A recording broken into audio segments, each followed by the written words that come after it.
Bonjour tout le monde et bienvenue sur Légende. Émission exceptionnelle aujourd'hui, vous allez voir, philosophique aussi, et sur la religion, on va recevoir deux personnes qui ont écrit un livre qui s'appelle Dieu, la science, l'épreuve. Ils veulent montrer l'existence de Dieu par l'épreuve qu'aurait pu apporter la science. Imaginez un homme qui se réveille dans un train, mais il se souvient pas à quel moment il est monté dans le train. Il demande aux gens qui sont à côté de lui, excusez-moi, on vient d'où et on va où? Et les gens lui disent, on sait pas. Et vous êtes tous des dingues, vous savez pas d'où on vient, vous savez pas où on va, vous savez pas ce qu'on fait là. Et ça vous perturbe pas? Bonjour tout le monde et bienvenue sur Légende. Émission exceptionnelle aujourd'hui, vous allez voir, philosophique aussi, et sur la religion, on va recevoir deux personnes qui ont écrit un livre qui s'appelle Dieu, la science, l'épreuve, comme quoi ils veulent montrer l'existence de Dieu par l'épreuve qu'aurait pu apporter la science. Ils en ont déjà vendu 450 000 exemplaires. Ils cherchent pas à dire que Dieu est telle ou telle personne, qu'il est comme ça, ou que c'est telle religion qui a raison, c'est juste montrer l'existence de la création de l'univers, du début de l'univers, qui a un début, une fin. Donc d'après eux, Dieu existe justement avec ce genre de preuves-là. Ils vont nous en parler.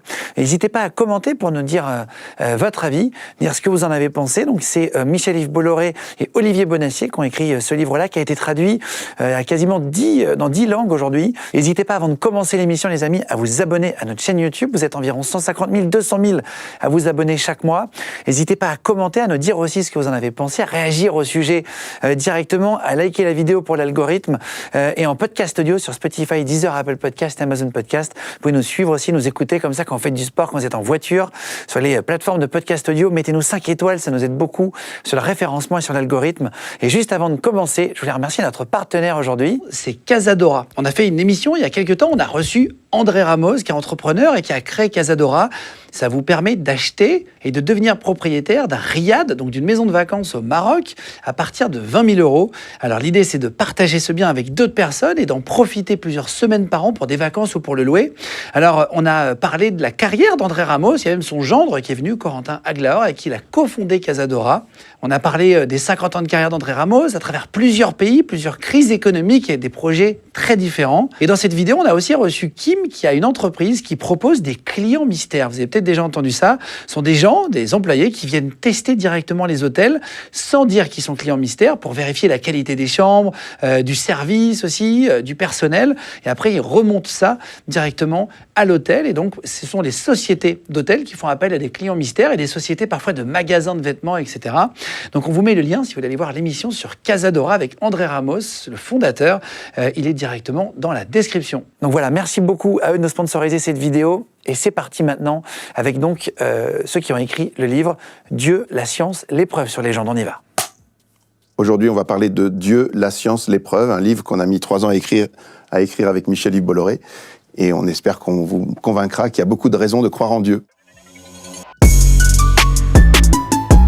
Eh ben, bienvenue à tous les deux. Je vais prendre le clap. Merci. Bienvenue Michel-Yves, Olivier, merci d'avoir pris le temps de venir. Je crois que vous êtes venus de Londres, vous avez fait les retours. Je suis venu de Londres pour vous, exactement. Merci beaucoup. Vous êtes tous les deux, comment on peut vous présenter, Michel-Yves, pour se présenter avant de parler du livre que vous avez écrit? Et je vais me muscler le bras gauche parce que c'est un vrai gros livre. C'est-à-dire qu'il fait quasiment 600 pages. 1 kilo seulement. 1 kilo, c'est vrai. Bon, j'ai pas beaucoup me muscler le bras gauche alors. Non. Dieu, la science, l'épreuve, c'est aux éditions Guy Trédaniel. On va en parler de ce livre, on va rentrer dedans. J'ai vu des interviews de vous, on vous a invité parce que vous êtes passé dans pas mal de médias. Je vous ai même vu sur Beurre FM il y a 4 ans, sur une radio, on les embrasse. Oui, ça fait une très grosse audience, Beurre FM. Plus grosse audience. 2,5 millions de vues de musulmans, uniquement de musulmans, c'est incroyable. Et tout le monde s'est intéressé à votre livre, parce que vous n'êtes pas en train d'essayer de nommer Dieu, vous êtes en train d'essayer de dire est-ce qu'il a vraiment existé, et pourquoi d'après vous il a existé avec des preuves scientifiques. Alors on s'est dit que c'était une discussion intéressante, ça intéresse ceux qui y croient, ça intéresse ceux qui n'y croient pas, tout le monde y croit en fait, tout le monde a envie de s'intéresser. Oui, effectivement, notre livre, c'est uniquement une seule question, est-ce que notre univers est une magnifique horloge? Derrière cette magnifique horloge, est-ce qu'il y a un horloger? Ça, c'est quand même une question très très importante. Nous ne cherchons pas à savoir qui est l'horloger, comment il s'appelle, qu'est-ce qu'il dit, qu'est-ce qu'il veut. C'est pas votre but, là. C'est pas notre but. Notre but, c'est juste de dire, oui, maintenant, aujourd'hui, on peut dire que la science a trouvé des preuves que l'univers n'est plus explicable sans l'horloger. Aujourd'hui, il y a un horloger, il y a un Dieu créateur. Alors, juste pour se connaître en 2-3 questions, mais qu'on sache à qui on a affaire, on va passer un peu de temps ensemble. Michel-Yves, vous êtes entrepreneur? Moi, je suis un entrepreneur, j'ai une formation d'ingénieur, et puis j'ai travaillé toute ma vie dans l'industrie, donc ça m'intéresse beaucoup, mais je suis né dans une famille catholique. Mais je me suis toujours dit quand même que si j'étais catholique, il fallait quand même que ça corresponde à la réalité. Moi, je ne veux pas être catholique uniquement parce que je suis né dans une famille catholique. Ça ne me suffit pas. Donc toute ma vie, je me suis beaucoup intéressé à la question de qu'est-ce que pouvait dire la science de l'existence de Dieu. C'est un sujet qui me passionnait. Et vous, Olivier, vous faites quoi? Moi, je suis entrepreneur aussi à un niveau plus modeste, mais en tout cas, j'ai lancé des entreprises depuis que je suis sorti d'école. Et il y a eu un moment qui a été un tournant dans ma vie quand même, c'est que je me suis converti à la foi catholique alors que je n'étais pas du tout croyant. Vous n'étiez pas croyant jusqu'à quel âge? Jusqu'à 20 ans. Enfin, pendant les 20 premières années de ma vie, en fait, j'ai suivi ce qu'on m'a dit de faire, de très bien travailler à l'école, de faire un certain nombre de choses. Mais quand on arrive à 20 ans et qu'on doit faire des choix, les choses, c'est un peu différent. Il faut se poser des questions, il faut se demander d'où on vient, qu'est-ce qu'on fait, qu'est-ce qu'on veut comme vie, qu'est-ce qu'on veut comme métier, qu'est-ce qu'on veut comme compagnon. Où est-ce qu'on veut aller? Quelle vie on veut? Oui, c'est des questions qui se posent. Mais à un moment, j'ai réalisé qu'on ne pouvait pas se poser ces questions si on n'avait pas une vision du monde qui nous permette de déterminer les bons choix. Et dans cette vision, la question de Dieu est fondamentale. Mais à l'époque, je pensais qu'on ne pouvait pas y répondre, et puis j'ai eu la surprise de découvrir qu'on pouvait y répondre, donc ça m'a changé pas mal de choses. Alors, on va parler du livre juste après, mais pourquoi? Qu'est-ce qui vous a fait basculer? Pourquoi vous avez découvert? Comment vous avez découvert la foi et pourquoi? Alors, non, c'est une longue histoire, mais disons que j'étais persuadé qu'il n'y avait pas de raison rationnelle de croire en Dieu, et on m'a mis dans les pattes un bouquin d'un gars qui s'appelait Jean Doja. Et le titre, c'était « Y a-t-il une vérité ?» Alors ça tombait bien, moi je me posais des questions, je venais de lancer des entreprises qui marchaient bien, j'avais un certain nombre de réussites, mais ça ne m'apportait pas le bonheur ou la satisfaction que j'espérais avant. Et je me suis dit, mais en fait, qu'est-ce qu'on fait là? Quel est le but de la vie? Et à ce moment-là, j'ai lu un livre aussi avec une histoire qui m'a bien marqué. C'est un bouquin de Messori, un apologète italien, et il dit... c'est une parabole de la vie. Il dit, imaginez un homme qui se réveille dans un train, qui fonce dans la nuit, mais il ne se souvient pas à quel moment il est monté dans le train. Alors, il est très embêté, il demande aux gens qui sont à côté de lui, qui tricotent ou qui font des mots croisés, « Excusez-moi, on vient d'où et on va où ?» Et les gens lui disent, « On ne sait pas. » Alors il fait le tour du compartiment, il demande à tout le monde, personne ne sait. Et il revient, il dit, « Attendez, vous êtes tous des dingues, vous ne savez pas d'où on vient, vous ne savez pas où on va, vous ne savez pas ce qu'on fait là, et ça ne vous perturbe pas ?» Et bien ça, c'est exactement la situation dans laquelle je me sentais. Je me suis dit, mais attends, je me suis jamais posé ces questions. Je me suis jamais posé la question de savoir d'où on vient, où on va, qu'est-ce qu'on fait là, quel est le sens. Quel est le but de la vie? Et assez vite, quand je me les suis posés, je me suis dit, il n'y a pas de réponse. C'est-à-dire, s'il y avait des réponses, tout le monde les saurait et on me les dirait. Et donc, la surprise que j'ai eue, c'est qu'il y a des réponses. Et on va en parler. Et du coup, vous êtes rencontrés et vous avez travaillé sur ce livre. Oui. C'était quoi l'objectif? Écoutez, l'objectif, au fond, c'est de se dire, il y a un livre qui manque. Il y a des livres sur cette question-là, mais il y a un livre qui manque qui serait un livre pour tout le monde. Voilà, un livre pour le grand public, c'est-à-dire un livre pour des gens qui ne sont pas des savants, qui soient aussi bien nos enfants, nos parents, nos voisins, amis. Un livre donc pour le grand public, mais qui soit en même temps très exact, et qui soit en même temps surtout à 180 degrés, c'est-à-dire qui ne soit pas uniquement sur la science. Qu'est-ce qu'on peut dire aujourd'hui, qu'est-ce que la raison et la science peuvent dire aujourd'hui de l'existence d'un Dieu créateur? Voilà. Est-ce qu'on a des preuves de l'existence d'un Dieu créateur? Alors moi, à l'inverse d'Olivier, moi je suis né dans une famille bretonne catholique, donc on a toujours été catholique, mais comme j'étais en même temps un ingénieur, un scientifique, je n'aurais pas accepté, je pense, de rester dans la vie juste avec une foi parce qu'on me l'a donné quand j'étais jeune, sans avoir creusé pour me dire pourquoi est-ce que tu crois en ça? Je veux dire, quels sont les fondements rationnels de ce que tu crois. Donc moi, j'avais toujours, pendant les dizaines d'années qui ont précédé notre rencontre, j'avais beaucoup lu sur la sujet, je m'étais beaucoup intéressé à la question.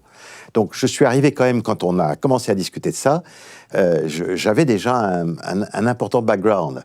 Et je me suis dit, on s'est dit tous les deux, il y a un livre qui manque, qui n'existe pas en librairie, c'est-à-dire un livre pour tout le monde, mais qui soit en même temps très exact, qui donne sur la table toutes les raisons qu'il y a de croire en Dieu. Ce livre, il n'existe pas, il faut absolument qu'on le fasse.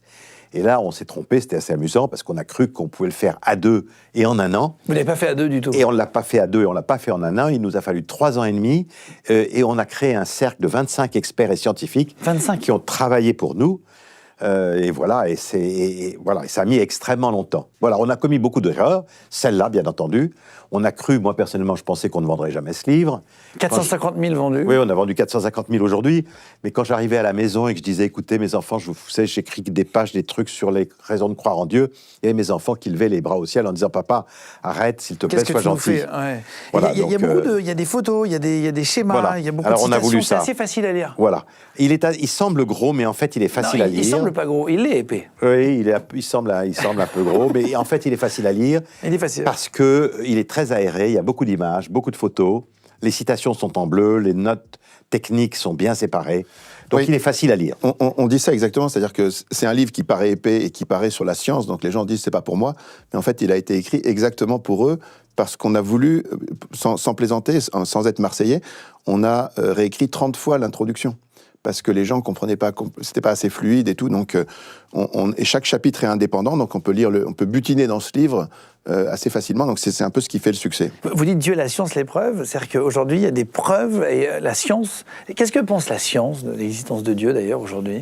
Oui, absolument, il y a des Mondial. preuves, il y a des preuves qui ne sont pas ce qu'on appelle des preuves absolues, ce sont des preuves relatives, on va pas rentrer dans cette question-là qui serait un peu compliquée. Si, c'est cette question, il faut en parler. C'est le chapitre 2 de notre livre, on a mis bien au point ce que c'est qu'une preuve. Il y a deux types de preuves. Si tu ouvres le dictionnaire, tu as les preuves absolues en mathématiques, par exemple, une démonstration mathématique, ou dans les univers limités, quand aux échecs, tu fais maths en 3 coups, ça, c'est une preuve absolue. Parce que les données sont limitées. Mais dans le monde réel, ce qu'on appelle une preuve, si tu es Sherlock Holmes ou Colombo et que tu fais une enquête, tu rassembles des preuves, c'est des preuves relatives, c'est-à-dire c'est des éléments, des arguments, pièces d'un puzzle, des arguments convergents et convaincants qui vont arriver à une certitude, en quelque sorte. Et donc ça c'est ce qu'on appelle... Donc on distingue bien les choses, parce que les preuves dont on parle, nous, c'est pas des preuves de type démonstration mathématique, même s'il y a un chapitre sur Gödel où lui, il prétend qu'il a une démonstration absolue, logique et mathématique de Dieu. Bon, mais il y a que les gens très, très mathématiciens qui comprennent cette preuve. Toutes les autres preuves qu'on présente, c'est des preuves relatives, mais comme une enquête. Exactement comme une enquête. Et ce qui est intéressant dans ce livre, c'est qu'on parle de science, beaucoup, mais on parle aussi de philosophie, de morale, de religion, d'énigmes de l'histoire de l'humanité. Et c'est la convergence de tous ces éléments qui crée quelque chose de convaincant. On va y arriver juste après. Juste pourquoi est-ce que c'est important de savoir que Dieu existe, d'après vous ? À quel point ? C'est une des premières questions. Ça, c'est une question fondamentale. C'est bien sûr que c'est une question très importante. Si Dieu n'existe pas, nous ne sommes que des particules organisées par le hasard et les lois physiques. Voilà. Donc nous ne sommes rien. Nous ne sommes pas différents des animaux, nous sommes des animaux supérieurs. Mais en fait, entre un moustique et nous, il n'y a pas de différence de nature. Je veux dire, on peut écraser un moustique, nous on sera des particules. Le jour où on meurt, on n'est que des particules qui vont repartir dans le hasard. Donc, si Dieu n'existe pas, nous ne sommes rien, nous ne comptons pour rien, tout le monde nous oubliera, le monde disparaîtra, le système solaire sera détruit, il ne restera rien de nous.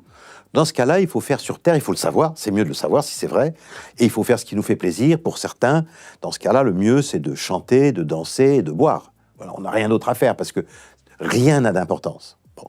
Donc, dans un cas de figure, si Dieu n'existe pas, rien n'a d'importance. Bon.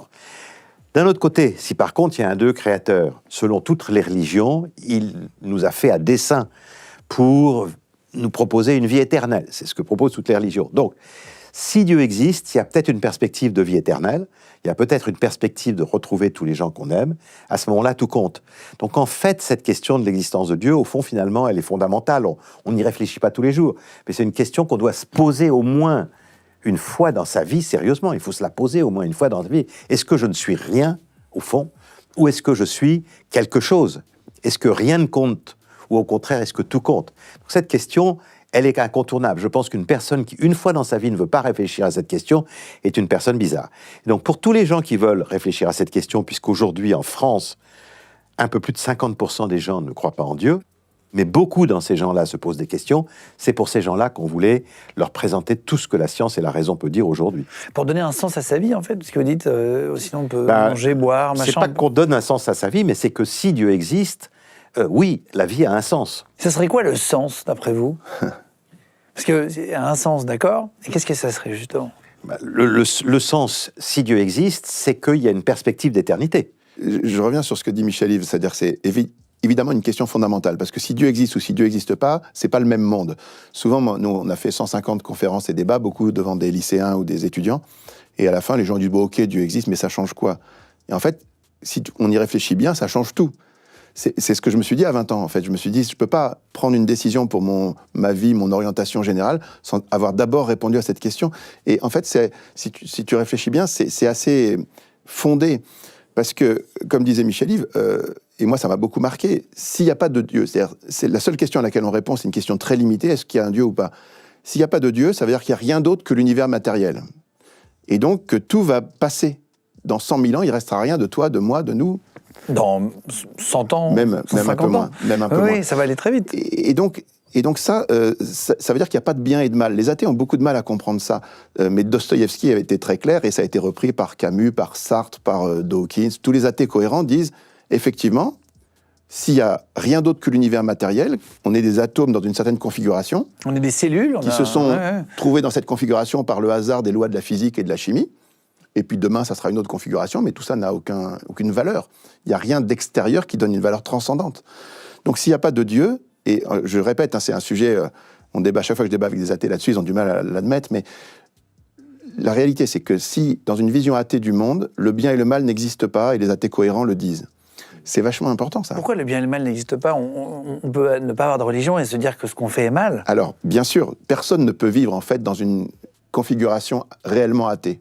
Parce qu'en fait, on sait bien qu'il y a un bien et un mal. Au fond de notre conscience, on a le sens du bien et du mal. On le voit, on le sent. C'est plus qu'un sentiment, parce que si on pensait... C'est une notion. Si on pensait que c'était seulement un sentiment, on pourrait s'en affranchir en disant je vais raisonner un petit peu, il n'y a pas de bien et de mal, je vais écraser l'enfant qui est là, c'est juste une réorganisation des atomes. Ça n'a aucun effet moral. Non, personne ne peut vivre comme ça, et si tu vas vraiment au bout de la logique athée, c'est-à-dire qu'il n'y a rien d'autre que l'univers matériel, tu peux pas donner une dignité particulière à la personne humaine, par exemple. La dignité de la personne humaine n'existe pas parce que c'est juste le hasard qui a créé une configuration d'atomes, et demain, ça sera une autre configuration, tout ça à la même valeur. Donc c'est très important. Et encore une fois, c'est très dur à percevoir pour un athée, mais les athées cohérents ont... Il y a un livre très, très intéressant de Dostoïevski, qui sont les frères Karamazov, et justement, il dit cette phrase, mais alors si Dieu n'existe pas, alors tout est permis. Oui. Voilà, en fait, c'est une phrase qui est terrible, parce qu'on a repris d'ailleurs ça dans notre livre, il y a un chapitre, tout est-il permis? Voilà, au fond, c'est ça la question. Si Dieu n'existe pas, en fait, tout est permis tant qu'on n'est pas pris. Comment vous représentez Dieu, vous? Qu'est-ce que vous imaginez? On parle de Dieu, mais d'après vous, c'est une force, c'est quelqu'un qui ressemble à un être humain. Et comment vous... La définition de Dieu philosophique classique, c'est que c'est un être spirituel, tout-puissant, éternel et sachant tout. Voilà, c'est ça sa définition. Il sait tout, il est tout-puissant, il est éternel. Et il est la cause de tout ce que nous voyons. C'est-à-dire qu'il est la cause, le créateur de l'univers. Voilà, c'est ça sa définition. Après, ce sont les religions, à travers les révélations, qui vont nous dire plus de lui. Alors évidemment, il y a les plus grandes révélations, celles dont nous faisons partie, nous les chrétiens, c'est évidemment celle qui vient de la Bible. Bon, donc nous avons un Dieu qui s'est révélé par la Bible. Mais ça, c'est un choix, j'allais dire, qui est autre chose qui se vient personnel. Oui, vous n'êtes pas là pour ça, en plus. On n'est pas là pour ça. Il faut être très clair là-dessus, parce qu'il faut bien que les gens comprennent. Si tu vois du sable avec des traces de pas sur le sable, tu peux, à partir de ces traces de pas, affirmer qu'il y a une cause, il y a quelque chose qui a fait ces traces. Parce que, à cause du vent, de la marée ou de ça, le sable n'a pas d'habitude ces traces-là. Donc, tu peux affirmer l'existence d'une cause, mais tu peux rien dire de son essence, de sa nature. Tu peux pas dire qui c'est qui a fait ces traces. Donc, quand on analyse le monde d'un point de vue philosophique ou d'un point de vue scientifique ou d'un point de vue de principes généraux, on va pouvoir arriver à la conclusion qu'il existe une cause extérieure qui a créé ce monde, mais on peut pratiquement rien dire de cette cause, sinon qu'elle existe, qu'elle est ni temporelle, ni spatiale, ni matérielle, qu'elle est en dehors du temps, de l'espace et de la matière, et qu'elle est aussi peut-être et on peut aller un peu plus loin, dire 2-3 choses, elle est en acte et pas en puissance, enfin un certain nombre de choses. Mais on ne dit pas grand-chose. Pour aller plus loin sur Dieu, il faut une deuxième enquête complètement différente, comme disait Michel-Yves. Est-ce qu'il y a une révélation? Qu'est-ce qu'il y a comme preuve, pour bien comprendre? Alors, parce que preuve, le mot, il est fort, quand même. Bien sûr. Les preuves, il y a des preuves parce qu'en fait, ce qui est très intéressant, c'est que l'existence de Dieu, comme nous n'avons pas une réponse absolue à ça, elle ouvre la possibilité de 2 possibilités qui font deux théories. Première théorie, Dieu existe, il a créé le monde. Et deuxième possibilité, Dieu n'existe pas, et donc l'univers est uniquement matière, espace, temps. Et il n'y a rien d'autre en dehors de ça. Mais la théorie que Dieu n'existe pas et qu'il n'y a que de la matière, de l'espace et du temps, elle a des implications. Elle a des conséquences, si vous voulez. Le mot implication, peut-être pas clair pour tout le monde. Disons, elle a des conséquences qui sont vérifiables. Par exemple, si Dieu n'existe pas, l'univers ne peut pas avoir de début absolu. Selon le principe qu'on appelle le principe de causalité, et qui est le principe que Parménide, un philosophe grec il y a 2500 ans, disait déjà, de rien, rien ne peut sortir. De rien, rien ne peut sortir. C'était en latin, c'était ex nihilo nihil, c'est très connu. Voilà. Donc de rien, rien ne peut sortir. Or, comme nous sommes là, l'univers est là, et nous sommes là, puisque nous sommes là et que nous ne pouvons pas sortir de rien, il n'y a que deux possibilités. Soit l'univers existe depuis toute éternité, soit si l'univers n'existe pas de toute éternité, il y a quelqu'un d'autre d'éternel, puisque nécessairement il y a quelqu'un d'éternel, il y a un être éternel qui est Dieu qui a créé l'univers. Donc vous voyez, ça c'est une implication logique que nous expliquons justement dans le livre, dans ce qu'on appelle les implications. Il y a plusieurs implications à l'inexistence de Dieu. Et donc c'est aujourd'hui ce qui s'est passé dans la science moderne, c'est que le matérialisme nécessite pour y croire que l'univers n'ait pas eu de début absolu. Or, nous avons aujourd'hui 5 ou 6 preuves scientifiques qu'il y a eu un début. Que l'univers ne peut pas être éternel. Ah, qu'il y a une fin aussi. Il ne peut pas être éternel, en tout cas dans le passé. Alors, si tu veux qu'on résume la partie scientifique, parce que dans ce livre, il y a des preuves philosophiques, des preuves morales, des preuves liées à la religion et des preuves liées aux énigmes de l'histoire. Le Big Bang, ça c'est la version scientifique. Alors, parlons de l'aspect science. En fait, on peut résumer, à mon avis, en 4 points la raison pour laquelle il y a des preuves fortes de Dieu en ce moment en science. Le premier point, c'est Einstein. Einstein a démontré qu'on est dans un espace-temps, ce qu'on appelle un espace-temps, c'est-à-dire un endroit où le temps, l'espace et la matière sont liés. Ça a été une intuition qu'il a eue au début du XXe siècle.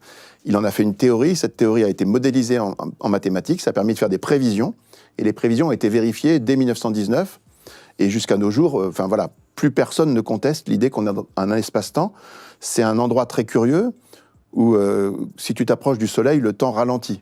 Si tu vas à la vitesse de la lumière, le temps s'arrête. Pas pour toi, mais pour les gens qui te regardent. Et si tu vas tu t'approches d'une masse comme un trou noir, par exemple, le temps va ralentir. Pas pour toi, mais si tu regardes en arrière, tu vas voir le temps s'accélérer jusqu'à la fin du monde avant que tu arrives dans le trou noir. C'est un truc de fou. Mais ça, c'est le monde réel. Tous les scientifiques sont d'accord. On est dans un espace-temps. Deuxièmement, cet espace-temps a eu un début. Alors c'est très important parce que ce début, c'est pas seulement le début du temps et de la matière, c'est le début de l'espace. Dès que tu as de l'espace, ce qu'on appelle l'espace, là, le truc qui est autour de nous, là, ça a été créé. Et dans cet espace, il y a des champs quantiques, il y a des choses particulières qui font que dès qu'il existe de l'espace, il y a du temps et de la matière. Donc le commencement dont on parle, c'est un commencement radical. C'est le commencement du temps, de l'espace et de la matière qui suppose une cause qui est ni temporelle, ni spatiale, ni matérielle, qui a créé ça. Et puis le troisième point, c'est qu'il y a ce qu'on appelle des réglages fins. Des réglages fins à tous les niveaux. Il y a des réglages fins des données initiales de l'univers, des réglages fins des 4 lois de l'univers. Les forces et leurs valeurs et leurs ratios sont extrêmement bien ajustés. Et toutes les lois de la mécanique quantique, de la physique, de la chimie et de la biologie sont aussi incroyablement ajustées. Tout ça, c'est incontesté. C'est-à-dire que personne ne le conteste sur le fond au niveau scientifique. Et donc, ça crée un schéma dans lequel la réponse Dieu est la plus cohérente. Parce que s'il y a un début et un réglage, il faut bien qu'il y ait une intelligence et une force qui a eu la puissance de créer tout ça. Et le quatrième point, c'est que toutes les théories athées imaginées pour répondre à ces 2 défis que sont le début et le réglage, d'une certaine manière, elles ne marchent pas. Le multivers, on pourra y venir, les multivers, la théorie du tout, les univers cycliques, le début à partir de rien, enfin toute une liste de trucs qui ont été imaginés, on a un chapitre là-dessus. En fait, il n'y a rien qui marche. Et donc aujourd'hui, c'est plus clair que jamais. Tu vois, moi ce qui me fascine, ce que je trouve extraordinaire dans la situation dans laquelle on est, c'est que la connaissance progresse de manière fulgurante dans tous les domaines. Pas seulement en sciences, mais dans tous les domaines. Et c'est comme quand le brouillard se dissipe. Quand tu te lèves le matin et qu'il y a du brouillard, tu vois rien. Et petit à petit, le brouillard se dissipe, tu vois que là, il y a une maison, là, il n'y a rien, là, il y a une forêt. Et donc, les choses deviennent de plus en plus claires. Non seulement en science sur la question de Dieu, mais sur les autres questions de religion aussi, sur, pour moi, les 1000 raisons de croire en Jésus ou les raisons de ne pas croire à tout le reste, tout ça, ça devient plus clair. Et grâce à la progression de la connaissance. Donc c'est pour ça qu'on aimerait bien continuer les débats qu'on fait depuis, là, pour tout te dire, quand on a lancé l'édition anglaise en octobre dernier, on a fait des conférences. On a d'abord fait 4 documentaires avec 10 prix Nobel et 25 scientifiques top niveau sur cette question de Dieu et la science. Et on a enchaîné avec des conférences à Princeton, à Berkeley, à Cambridge, à Oxford, où on était la semaine dernière, où on rencontre les plus grands scientifiques, on leur expose notre vision des choses. Au début, on avait un peu craint qu'ils nous disent « Attendez, vous êtes des guignols, allez voir ailleurs ». Pas du tout. Tout ce qu'on dit, ils ne sont pas croyants. Mais ils disent, oui, la position est charpentée. Il y a des scientifiques, vraiment, sans science, qui croient en Dieu. Bien sûr, plein. On a fait c'est pas incompatible. Bien sûr que non. Dans le livre, on a fait, c'est une question importante, dans le livre, on a fait un chapitre sur qui croit quoi. C'est important. Donc on a pris des enquêtes sur ce que croient les scientifiques américains. Donc c'est très intéressant de le savoir. En gros, aux États-Unis, aujourd'hui, les gens qui ont plus qu'un doctorat, c'est-à-dire un doctorat ou plus, donc vraiment les savants, ils sont 50-50, entre croyants et non-croyants. Voilà, en Amérique. Donc il y a des gens intelligents qui croient, des gens qui croient pas. Il y a des il y a des très très grands savants, bien sûr. Donc c'est moitié-moitié. Ce qui est un peu plus intéressant, on le mentionne, c'est que les jeunes savants américains sont un peu plus croyants que leurs aînés. Alors, est-ce qu'on peut en tirer la conclusion que déjà les preuves nouvelles du fait de toutes ces découvertes influencent les jeunes savants? C'est possible. Il faut se méfier des corrélations, mais en tout cas, on peut savoir que, grosso modo, la proportion qui est 50-50 en moyenne devient 60% pour les moins de 40 ans et 40% pour les plus de 40 ans. Donc les jeunes savants américains sont un peu plus croyants en Dieu que leurs aînés. Et c'est intéressant. Est-ce que tu peux me donner la version américaine de notre livre là? Je vais te montrer un. Donc, en français, ça s'appelle Dieu et la science, l'épreuve. En anglais, God, the Science, the Evidence. On a mis un schéma qui est dans la version française, mais de manière moins développée, un schéma, ce qu'on appelle le grand retournement de la science. Très important ce schéma parce que ça résume bien ce qu'on a à dire dans ce livre. En gros, pendant 4 siècles, de Copernic à Freud, en passant par Galilée, Laplace, Darwin, toute une série de gens, la science a semblé pouvoir expliquer le monde sans l'hypothèse de Dieu. Et à un moment, il y a Laplace qui va voir Napoléon, il lui explique son système déterministe, et Napoléon lui dit « Je comprends pas, Newton parlait de Dieu, vous en parlez pas ?» Et il dit « Sire, je n'ai pas eu besoin de cette hypothèse. » Donc on avait une science qui, pendant 4 siècles, a semblé pouvoir répondre à des questions fantastiques auxquelles jamais on pensait qu'il y aurait de réponse, sans avoir besoin de parler de Dieu. Et on se disait... À la fin de tout ça, il y a Marx et Freud qui disent en plus la religion, non seulement on n'a pas besoin de Dieu pour expliquer le monde, mais en plus c'est toxique, parce que c'est l'opium du peuple. Donc il faut se libérer de tout ça. Donc tout ça crée un courant matérialiste et scientiste extrêmement puissant qui va dominer intellectuellement au 19e, 20e siècle. Mais ce qui se passe, c'est, ce qu'on raconte dans ce livre, c'est un retournement. C'est-à-dire que toute une série de découvertes, la thermodynamique, la mécanique quantique, la relativité, les découvertes du Big Bang, de l'expansion de l'univers, la découverte de la complexité en biologie, toutes les découvertes des réglages fins de l'univers, tout ça change complètement le paysage. Et ça remet au centre du jeu l'hypothèse de Dieu qui, aujourd'hui, est de plus en plus claire. Voilà. C'est-à-dire que les découvertes scientifiques ont fait avancer ou reculer la croyance? Avancer, bien sûr. D'accord. Non, en fait, maintenant, oui. Pendant un certain temps, ça a fait reculer, parce qu'on se disait, on peut expliquer le monde sans Dieu. Il n'y a pas besoin de Dieu pour expliquer le monde. Et donc, pris dans cet élan-là, on s'est dit, peut-être qu'on va expliquer, la science va expliquer tout. Et ça va continuer comme ça. Et pas du tout. C'est pas ce qui s'est passé. Des questions entièrement nouvelles. On a un chapitre très intéressant où il y a 100 scientifiques. On fait des citations de 100 grands scientifiques. Quand tu lis ça du début à la fin, c'est hyper impressionnant. Parce que même des scientifiques qui sont complètement athées ou agnostiques, comme beaucoup, ils parlent de Dieu, ils parlent de miracles, ils parlent de coïncidences extraordinaires. Et c'est venu naturellement dans leur discours scientifique à cause de leurs recherches. Dans certains domaines, pas dans tous les domaines. Vous disiez que certains scientifiques ne voulaient pas faire ces découvertes et que Einstein n'était pas content d'avoir découvert des choses et qu'il a effacé son travail. C'est quoi cette histoire? Alors écoutez, c'est tout à fait vrai. Il est évident, à partir de 1900, comme le disait Olivier, les gens s'étaient dit, au fond, finalement, on n'a plus besoin de Dieu pour expliquer l'univers. On a compris qu'il y a des lois physiques, on a compris comment marchaient les planètes, on a compris comment a évolué le vivant pour que l'homme apparaisse, on a compris que la Terre était très ancienne. Donc voilà, donc maintenant, ce qui explique l'univers, c'est la science, c'est pas Dieu. Et puis ensuite, finalement, il y a eu des découvertes scientifiques très importantes qui ont montré que ça ne marchait pas. C'est-à-dire que pour expliquer l'univers, Dieu était essentiel. Donc il y a eu, si on prend les découvertes les unes après les autres, il y en a une première qui est la thermodynamique, on n'a pas eu le temps beaucoup d'en parler. La thermodynamique, ça démontre que l'univers s'use. Voilà. Et que s'il s'use, il va s'éteindre un jour. Nous savons aujourd'hui, par exemple, que notre Soleil, qui a 4 milliards d'années, dans 5 milliards d'années, il sera éteint. Il est à la moitié de sa vie, quasiment. Il est à la moitié de sa vie. Parce qu'en fait, c'est un réservoir d'essence. Bon, cette essence-là, c'est de l'hydrogène. Mais en fait, que ce soit de l'hydrogène ou de l'essence, c'est pareil, c'est un réservoir, en fait. Bon. Donc ce réservoir, il brûle. Voilà. Ben, quand il aura fini de brûler, il va s'éteindre. Et il ne sera pas le seul. Après le Soleil, toutes les étoiles de l'univers vont s'éteindre les unes après les autres quand elles auront consommé leur carburant. Tous les scientifiques du monde, même les matérialistes et les athées, bien entendu, sont d'accord pour dire que notre univers va vers sa fin. C'est-à-dire que dans une certaine durée, qui est dans longtemps, c'est vrai, tout finira par être noir, très froid et avec une densité extrêmement faible. C'est ce qu'on appelle la mort thermique de l'univers. Voilà. Et donc, tout ce qui a une fin, si on y réfléchit, il faut y réfléchir un petit peu, mais tout ce qui a une fin, tout ce qui va vers sa fin, a nécessairement un début. Voilà, si vous prenez l'analogie d'une cheminée, quand vous voyez un feu, vous pouvez voir en quelques minutes que ce feu se consume, et que donc dans 1 heure ou 2, il va être éteint. Voilà, ça, c'est une conclusion qui est certaine. Vous pouvez rester d'ailleurs pour vérifier que votre conclusion est certaine, mais vous pouvez en faire une autre conclusion, c'est que puisqu'il se consume, et qu'il n'est pas encore éteint, c'est qu'il y avait quelqu'un pour l'allumer il n'y a pas longtemps. Or, l'univers est exactement comme cette cheminée. Nous sommes dans un univers qui se consume, voilà. Et s'il se consume et qu'il va s'éteindre bientôt, même si c'est dans des centaines de milliards d'années, eh bien ça veut dire que quelqu'un l'a nécessairement allumé à un point. Donc ça a été la première découverte qui a choqué les scientifiques.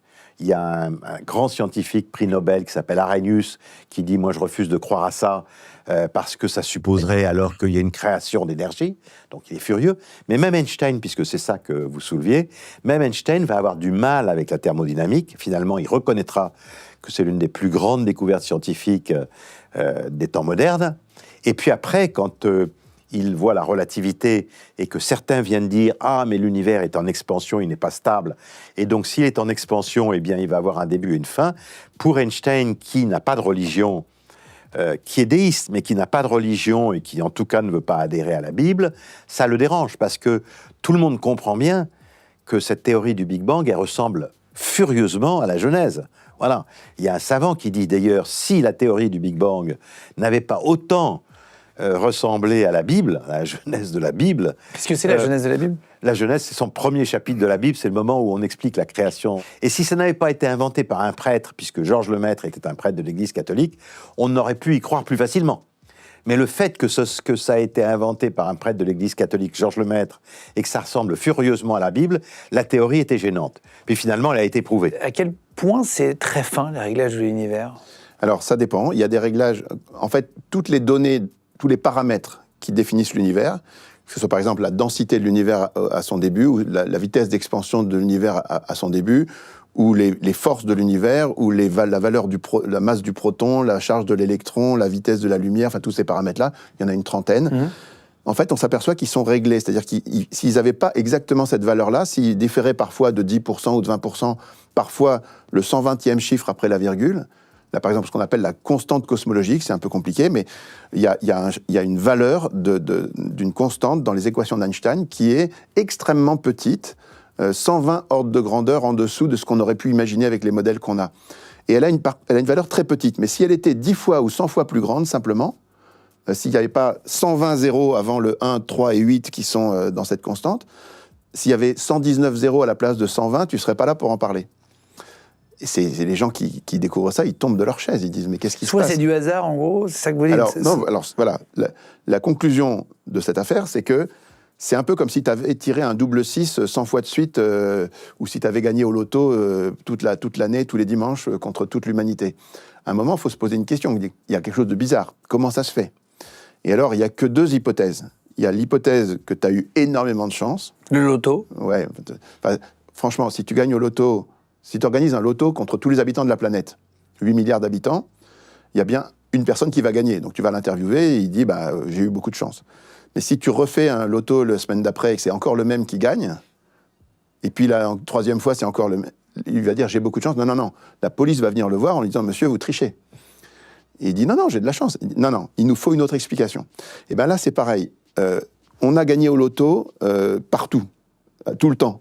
Et donc, à la fin, le hasard ne marche plus. Et si tu veux, les ordres de grandeur auxquels on arrive, si on veut imaginer qu'on a eu de la chance, c'est une chance sur 10 puissance 340 000. Ce qui est un chiffre qui n'a aucun sens, en fait. C'est comme si tu, encore une fois, c'est comme si tu gagnais au loto toute ta vie, tous les jours, contre toute l'humanité. Il faudrait bien... tu peux te dire, comment ça se fait que j'ai de la chance comme ça, mais c'est pas raisonnable. Voilà, c'est ça que nous, on dit dans notre livre. Donc, des réglages comme ça, il y en a partout.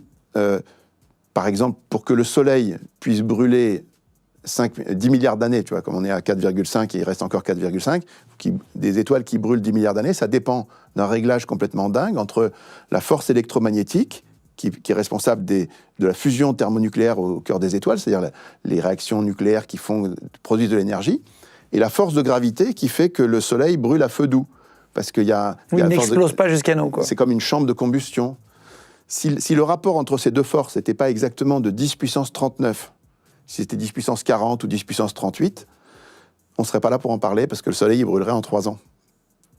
Donc, les gens qui découvrent ça, dans les années 60, on commence avec Robert Dicke aux États-Unis, il calcule que la valeur de la vitesse d'expansion de l'univers un instant après le Big Bang, elle est ajustée jusqu'à la 15e décimale. Si tu changes le 6 en 7 ou en 5, l'univers va trop vite ou trop lentement.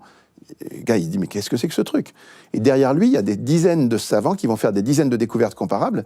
Et donc, aujourd'hui, on arrive à cette nouvelle question qui se pose, que la science pose, parce que la science, elle fonctionne, comme disait Micheli, avec le principe de causalité. Elle découvre un effet, elle cherche la cause. Là, on découvre une chose qui est le réglage, et on dit, mais quelle peut être la cause? Donc, il n'y a que deux causes. Soit ça a été créé par un être intelligent qui a réglé les choses pour qu'on soit là, hypothèse croyante. Einstein il dit ça, Einstein il dit « Toute personne sérieusement impliquée en science finira par découvrir qu'un esprit supérieurement intelligent, infiniment plus grand que celui de l'homme, se manifeste dans les lois de l'univers. » Donc ça, c'est la position croyante. Mais si tu refuses ça et que tu cherches une position athée, il faut que tu imagines qu'il y a un système naturel, une machine qui crée des univers, et qui a 10 puissance 340 000 univers qui sont stériles, et nous, on est le seul qui est... Oui, donc, vous pensez qu'il y a d'autres planètes avec d'autres vies autour des autres soleils, donc des étoiles? Question ouverte. Ça, on n'a pas d'avis là-dessus. D'accord, ouais, vous restez d'accord. Non, en fait, il y a des raisons de croire l'un et l'autre, si tu veux. Pour le faire très court, notre planète est une planète ultra privilégiée. Il y a un documentaire qui est sorti qui s'appelle The Privileged Planet, qui montre à quel point, pour que ça marche, il faut qu'il y ait la Lune, il faut qu'il y ait c'est une mayonnaise. Les volcans, il faut plein de choses incroyables. Donc il y a des gens qui disent, c'est tellement incroyable que c'est unique dans l'univers. Bon, c'est une position. Mais il y a d'autres qui disent, attendez, il y a 10 puissance 23, donc en fait, tu as 2000 milliards de galaxies dans lesquelles il y a entre 100 et 200 milliards d'étoiles dans chaque galaxie. Donc en fait, tu as 10 puissance 23 étoiles, et pratiquement toutes les étoiles ont une planète. Donc il y a beaucoup de planètes. Donc c'est possible qu'il y ait la même configuration que la Terre. Donc voilà, c'est possible que la vie se soit développée par des lois qui ont été créées par Dieu pour l'univers, qui marchent sur la Terre, mais qui marchent aussi ailleurs, c'est possible. Et l'autre, mais voilà, pour l'instant, on n'en sait rien. J'ai vu que si la Terre était un tout petit peu plus loin du Soleil, il ferait très froid. Voilà, exactement. C'est vraiment, je crois, réglé... Voilà. Exactement. Mais ça, tu vois... Je crois que c'était Efra Bogdanov à l'époque qui a expliqué ça dans une émission quand j'étais à la télé. Bien sûr, mais cette position de la Terre par rapport au Soleil, c'est pas la chose la plus importante, parce que tu as dans d'autres galaxies, il y a d'autres planètes qui sont à la bonne distance pour qu'il y ait de l'eau liquide. En fait, il faut qu'il y ait de l'eau liquide. Si tu as de l'eau, si tu es sur Mars, l'eau, c'est de la glace, et si tu es sur Vénus, c'est de la vapeur. Donc, pour qu'il y ait de l'eau liquide, qui est le milieu de la vie, il faut être à une certaine distance. Mais ça, il y a plein de planètes qui sont à une certaine distance. Donc, il y a plein d'autres choses qui rendent la Terre absolument unique. Comment on explique l'arrivée de la vie sur Terre aujourd'hui, d'après vous, d'après ce que vous avez trouvé? Alors, l'arrivée de la vie, c'est une question qui est très, très importante. Il faut bien se souvenir du passé. En 1870, Darwin explique que la vie est apparue dans une petite flaque chaude, au pied d'un volcan. Il y avait de la fumée, il y avait des coups de tonnerre, il y avait des produits chimiques, il y avait du soufre, etc. Et donc, avec du vent, tout ça a été secoué, et qu'il y a une cellule qui est sortie de cette petite flaque chaude. Et ensuite, avec les lois darwiniennes de l'évolution par le hasard et la nécessité, tous les animaux se sont formés. Et les gens ont cru, la plupart des gens ont adhéré à cette théorie de Darwin sur l'apparition de la vie. Et en 1950, c'est-à-dire 80 ans après, il y avait un grand nombre de laboratoires aux États-Unis, il y en avait au moins 6 ou 7, qui faisaient des expériences sur ce qu'on appelle donc cette soupe primitive. La soupe primitive, ça s'appelait, ouais. Ça s'appelait la soupe primitive ou la soupe primordiale, qui est cette flaque chaude. Donc on reconstituait en laboratoire des flaques chaudes en rajoutant des tas du courant électrique, électromagnétique, des machins, etc. Et on touillait pour voir qu'est-ce qui pouvait apparaître de ça. Qui pense ça? Tous les scientifiques jusqu'à 1950, pratiquement. Et puis qu'est-ce qui s'est passé? Alors il s'est passé une chose tout à fait extraordinaire, c'est la découverte de l'ADN. Vous y croyez pas à cette théorie, on est d'accord, vous? Plus personne n'y croit. D'accord. Je vais y venir. Plus personne n'y croit. La vie est apparue, mais pas comme ça.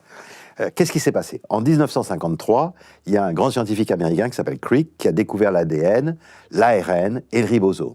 Et en fait, qu'est-ce qu'il découvre? Alors après, on comprend de mieux en mieux. Qu'est-ce qu'il découvre?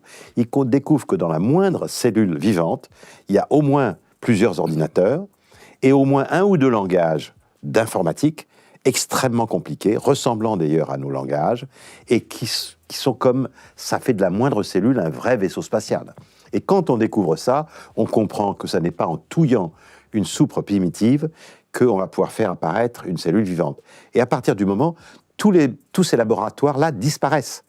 Parce que tout le monde comprend qu'il n'y a aucune chance, en secouant une soupe primitive, qu'une cellule apparaisse. C'est beaucoup trop compliqué. Pour vous donner une analogie, la densité d'information d'une cellule vivante est plusieurs milliards de fois plus dense que dans un ordinateur complexe. Plusieurs milliards de fois plus complexe. Bon, donc on comprend très bien que ça ne marche pas. Donc aujourd'hui, il y a un vrai problème qui est qu'il n'y a plus de théorie, il n'y a plus aujourd'hui de théorie valable sur l'apparition de la vie. Mais comme elle est là, puisque nous sommes là et que nous sommes vivants, elle est bien apparue. Alors donc, maintenant les gens se disent qu'il y a probablement des réglages fins, extraordinaires et encore plus complexes qu'en cosmologie, et puis les gens font beaucoup appel à l'idée que ces ADN, ARN auraient pu apparaître pour eux plus facilement, peut-être dans l'espace, et apparaître avec des comètes. Mais ça ne change rien. On sait pas d'où ça vient. Aujourd'hui, disons qu'avant, il y avait un espace entre la matière et le vivant, et on pensait que cet espace, on pourrait sauter par-dessus, et maintenant, on n'a plus un espace, on a un gouffre entre la matière inerte et la plus petite cellule du vivant. C'est un gouffre. On comprend pas, quoi. Donc aujourd'hui, il n'y a plus de théorie pour expliquer comment on est passé de la matière inerte au premier vivant. Voilà, on ne sait pas comment ça s'est passé. Non. C'est exactement ça, parce que tout ce qui est vivant sur la Terre est composé de cellules. Que tu parles des bactéries, des plantes, des animaux, des hommes, c'est les cellules. Et toutes les cellules sont codées par l'ADN. Par le même C'est la même code. chose. C'est un seul code. Il y a un seul code pour toutes les cellules. Toutes les cellules de tous les vivants. Il y a des points communs entre nos cellules et les cellules de Bien sûr, c'est ce qu'on appelle le LUCA, c'est-à-dire le Last Universal Common Ancestor, c'est-à-dire il y a des morceaux d'ADN qui sont communs à tous les êtres vivants de la planète. L'ordinateur, comme si on était reliés. Dans un brin d'herbe, les ordinateurs qui sont dans les cellules d'un brin d'herbe ou dans nous, utilisent les mêmes ordinateurs avec le même langage, que ce soit un brin d'herbe ou non. Ça, c'est avéré. Ah oui, oui. Ça, c'est absolument avéré. Mais c'est même plus dingue que ça. C'est-à-dire, toi comme nous, on a un ADN humain qui est composé de 3,5 milliards de lettres qui sont dans un certain ordre, qui doivent être un ordre précis comme une phrase. C'est une phrase, si tu écris un truc, si tu changes une lettre par une lettre, ça ne veut plus rien dire. Et bien là, c'est pareil, si tu modifies dans l'ADN trop de choses, ça ne veut plus rien dire et ça ne code pas un être humain. Donc, il y a une information qui est transmise de père en fils ou de mère en fille par l'ADN et qui est un message informatif intelligent. Et ça, c'est complètement fou parce que au début, l'ADN était plus dans les bactéries et tout, il est plus modeste, mais le langage de l'ADN dont Michel-Yves parlait, c'est une merveille de technologie, hein. Comme il disait, 44 000 milliards de fois plus dense que ce qu'on fait aujourd'hui. Et ce langage, qui est une merveille de technologie, est né des lois de l'univers, il y a 3,8 milliards d'années, parfait. Tout de suite. Parfait.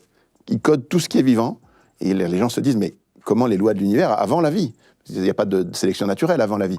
Donc avant la vie, c'est donc les dinosaures, c'est tout ça. C'était avant vraiment les dinosaures, premières, longtemps avant. C'est pour ça, vous voyez, on a beaucoup parlé dans les preuves de l'existence de Dieu, on a beaucoup parlé de cosmologie, la thermodynamique, le Big Bang, le réglage fin, tout ça c'est de la cosmologie. Mais il n'y a pas que la cosmologie. Le vivant est en fait un domaine qui est extrêmement riche en découvertes qui montrent que d'expliquer le monde sans l'existence de Dieu devient impossible. Voilà, le vivant est vraiment un chapitre tout à fait essentiel. Voilà, c'est une question vraiment très importante. Vous pensez quoi de la théorie de l'évolution, le fait qu'on vienne de singes qui ont évolué, ou que ces sortes d'animaux évoluent au fur et à mesure? Une fois que le vrai problème, c'est le passage de l'inerte, c'est-à-dire de la matière inerte. C'est le premier. Ça, c'est difficile. Là, il y a après, on peut plus ou moins, mais grosso modo, qu'il y ait une évolution depuis la première cellule vivante que les scientifiques appellent d'habitude LUCA. En anglais, Last Universal Common Ancestor. C'est-à-dire notre plus vieil ancêtre. Notre plus vieil ancêtre, c'est une cellule vivante que les scientifiques appellent LUCA. Voilà. La première cellule. Voilà. Mais à partir du moment où il y a cette première cellule vivante, qu'il y ait une évolution ne fait ni doute ni problème pour les croyants et les chrétiens. Ça ne pose aucun problème. Voilà. Simplement, il y a quelques centaines d'années ou quelques milliers d'années, les gens pensaient que peut-être les hommes étaient sortis tout faits des mains de Dieu. Non, Dieu a pris un chemin plus progressif. De même que l'univers est très ancien, qu'il a 14 milliards d'années, la vie est née il y a 3 milliards sur Terre, 3 milliards 800 millions d'années, et entre le moment où Lucas est né et le moment où les premiers homo sapiens sont apparus, ça a pris du temps. Mais au fond, ça ne change rien, ça ne pose aucun problème. Donc vous pensez que cette cellule, cette première cellule, donc ce serait Dieu qui l'aurait créée? C'est quoi votre vision à vous? Elle est possiblement sortie, probablement sortie des lois de l'univers, mais de lois de l'univers qui sont tellement favorables et complexes qu'elles ne peuvent pas, elles, s'expliquer, les lois de l'univers, sans qu'il y ait eu un horloger derrière. Je vais te donner une analogie. Si tu veux créer du Vivaldi, soit tu es Vivaldi, c'est-à-dire tu es l'auteur et tu crées en direct, tu écris la musique, soit tu es David Kopp, qui a sur Internet, on peut aller voir EMI, il a mis en place une intelligence artificielle qui crée du Vivaldi, c'est-à-dire qu'il a mis en place des lois qui vont créer le même type de musique. Donc en fait, Dieu avait deux solutions. Soit il mettait les mains dans le cambouis et il faisait lui-même les choses, soit il décidait de créer des lois de l'univers qui, comme des puits de potentiel, amenaient les choses dans une certaine direction avec des contraintes. Des contraintes dans les lois de l'univers. On a eu à Cambridge un échange très intéressant avec Simon Conway-Morris, qui est le plus grand paléontologue du monde aujourd'hui, qui insiste beaucoup sur la convergence des lois dans l'évolution. C'est-à-dire le fait que des contraintes physiques ou biologiques font que tout n'est pas possible et que les lois de l'univers conduisent vers un certain type de vie ou d'être. Et donc ça, voilà. Donc pour résumer, on ne remet pas du tout en cause l'évolution, qui est un fait. L'évolution, on peut dire que la Terre a 4,5 milliards d'années, la vie a commencé à 3,8, pendant 2 milliards d'années, c'était que des bactéries unicellulaires, ensuite ça s'est mis à se complexifier, il y a eu l'explosion cambrienne, il y a eu plein de choses. Tout ça, c'est tellement documenté que c'est très très dur de le contester, enfin personne ne le conteste de sérieux. Donc, mais la question c'est, comment une telle complexité peut naître sans réglage? Et ce qu'on conclut dans notre livre, c'est que les réglages en biologie sont encore plus dingues que les réglages en physique. Voilà. Est-ce qu'il évolue l'ADN humain? Est-ce qu'on évolue? Est-ce qu'on est en train de changer au fur et à mesure? Vous disiez avant de père en fils, etc. Bien sûr. Qu'on a des enfants. Bien sûr. On a découvert le génome en 2003. C'est tout récent. Et juste après, il y a IBM et National Geographic qui ont fait un programme qui s'appelait Génographique, où ils ont analysé 20 000 génomes humains dans des populations assez stables, les aborigènes d'Australie, les pygmées en Afrique, pour essayer de voir ce qu'il y avait de commun dans tous les hommes. Et essayer de retracer l'arbre. Et le programme s'appelait « À la recherche d'Adam », pour voir. Donc on cherchait le chromosome Y, parce qu'en fait, le chromosome Y, c'est le seul chromosome qu'on reçoit que de notre père, quand on est un homme. Et donc le père transmet à son fils, et le fils transmet à son fils. Donc dans le sens inverse, quand nous on est là, notre père nous a transmis le chromosome Y, qu'il a reçu de son grand-père, et ainsi de suite. Et à chaque fois, il y a des petites modifications, parce que la transmission n'est pas parfaite. Et donc, quand on regarde la proximité d'un chromosome Y de toi, de moi, ou d'un pygmée, on arrive à voir quelle est, quand on analyse la séquence... Le point commun. On arrive à voir ceux qui sont proches les uns des autres. Et ils ont pu retracer que Gengis Khan, par exemple, a eu une descendance complètement dingue en Asie. Qui est-ce ? Gengis Khan, donc le conquérant mongol qui a à un moment dominé les 3/4 du monde connu, au XIIIe siècle, je crois, un truc comme ça.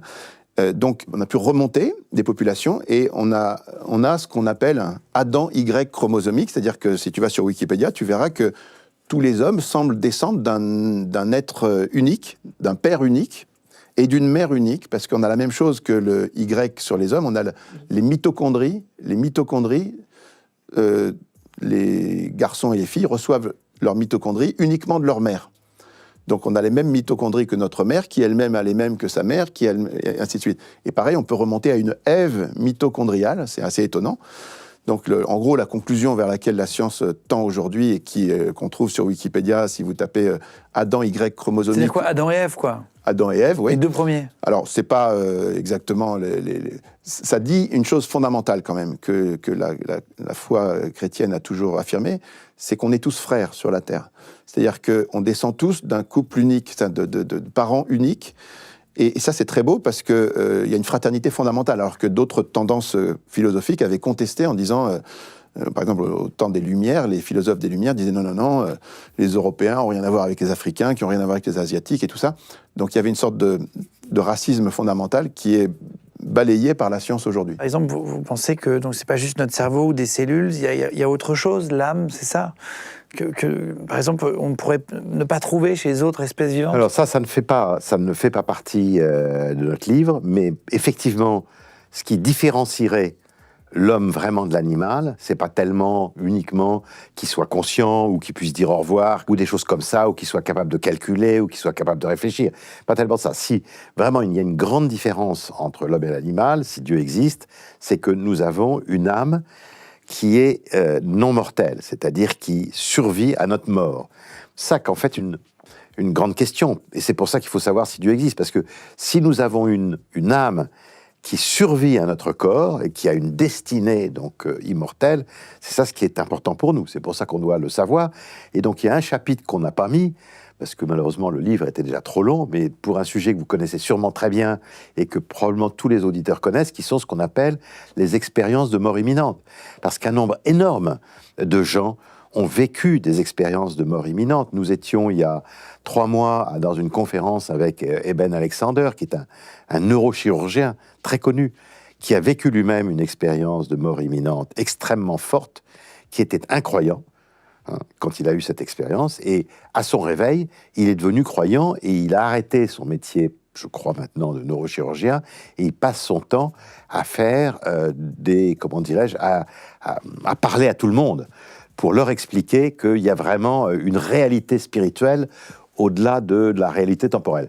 Si on avait eu la chance de pouvoir faire un 2e tome ou autre chose, c'est sûrement un chapitre des plus importants aujourd'hui, c'est les expériences de mort imminente, parce qu'elles ont, si vous voulez, il y a une cohésion très forte entre toutes les expériences de ce que les gens ont vécu. Les gens ont tous vécu exactement la même expérience. C'est passionnant, le sujet. Y compris quelqu'un d'incroyant. Eben Alexander était totalement incroyant. Donc c'est une near-death experience.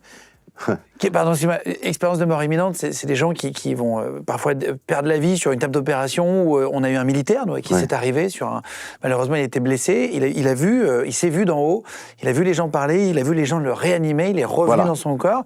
Il y en a certains qui même voient dans la pièce d'à côté à l'hôpital. Moi je voudrais faire une émission dessus, on est en train d'en préparer une en plus. On est en train de chercher des cas, donc si jamais ça vous dit, vous m'envoyez votre numéro de téléphone avec vos coordonnées et quelques anecdotes sur contact@legendegroupe.fr, directement sur le mail qui s'affiche à l'écran. Je voulais qu'on parle des miracles, si vous voulez bien, pour terminer, notamment celui de Fatima au Portugal en 1917. Est-ce que vous pouvez nous en parler? Je sais que vous abordez le sujet. On va peut-être pas se partager, effectivement. Alors pourquoi d'abord mettre un chapitre sur un miracle? Voilà. Notre livre, il faut revenir à la base.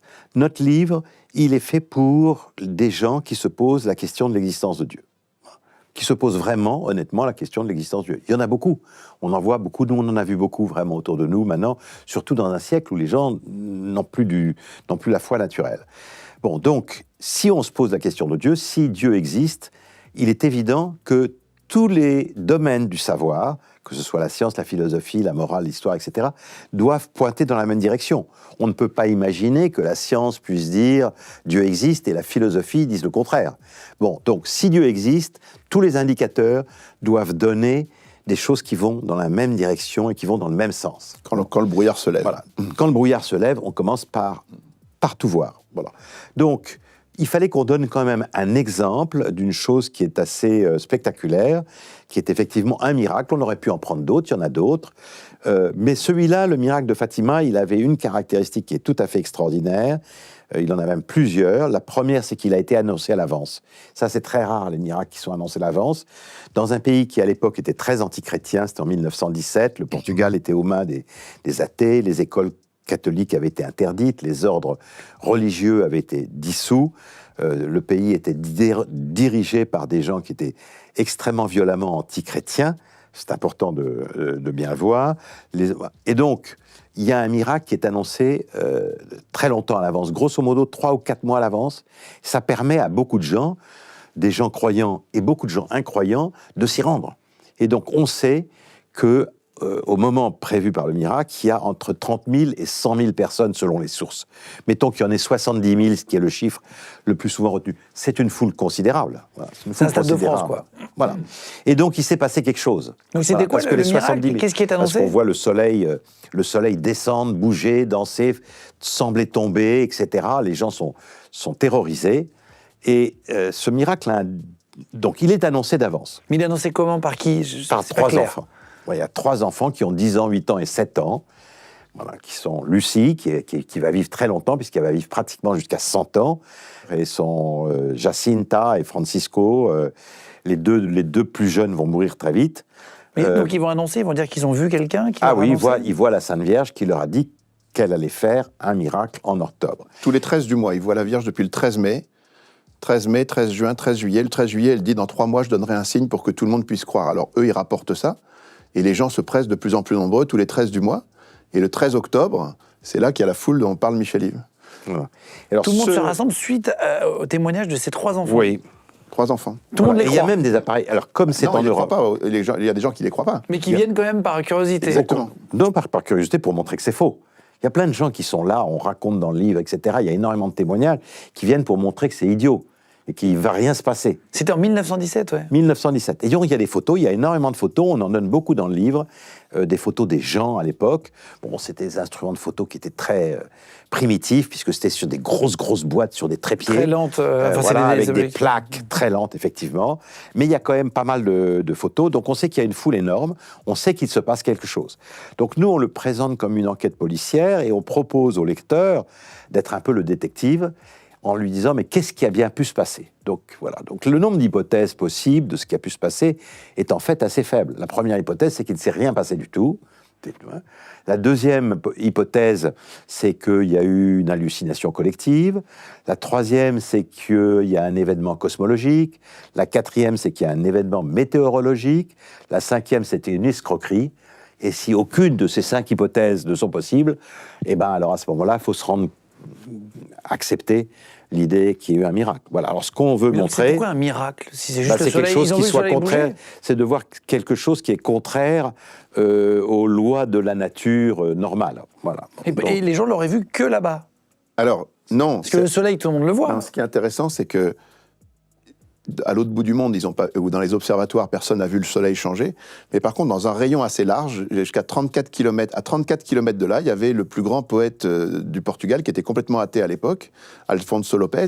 Il était dans sa maison au bord de mer, et il a vu le soleil changer de couleur, tourner sur lui-même, venir vers la Terre et tout. Il a dit, qu'est-ce que c'est que ce truc? Il était au courant de rien.